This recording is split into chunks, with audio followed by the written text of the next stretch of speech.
And I think something that needs to be understood is there was a very complete trade network that the Native American tribes had on the east side of the Mississippi.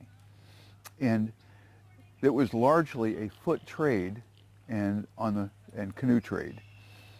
There also was a network of buffalo paths, like near our home. There's still evidence of a buffalo trace now 200 years later. Okay.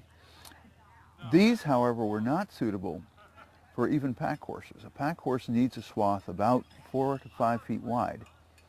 You can't drive a pack horse down an Indian warpath. Okay, so you have to improve the trails. A wagon probably needs, even though we're only 70 inches wide, a wagon probably needs about an 8-foot path. All right, and so that these aren't built until much, much later. What happened here in the over-mountain frontier is it was so hard to build paths through the mountains that there was no connecting link from the Wilderness Trail or the Great Wagon Road into Kentucky, Tennessee, and up to the Mississippi River until late in the 1790s. The Avery Trace was opened in 1794. The Wilderness Road was opened in 1796.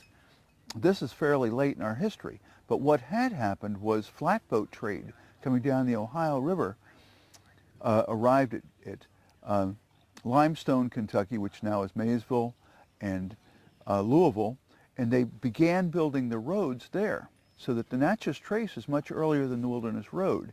This is simply geography, historical geography, all right?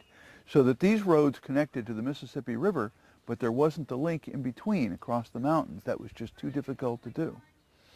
So this is the progression that you see. People built roads where it was easiest. And people don't build roads where there isn't a nickel in it for them. You're not going to build a road unless you've got a load that you can carry that's going to make you some money. People just don't do this out of the goodness of their heart. So commerce essentially drove road building. And to give you an idea of the progression of commerce, the first commercially viable herd of cattle sent back to Pittsburgh wasn't sent back until 1792. You know, they'd been living out here for more than 20 years at that point, but nothing was going back. You're not going to build a road until you've got something going back. It takes a long time.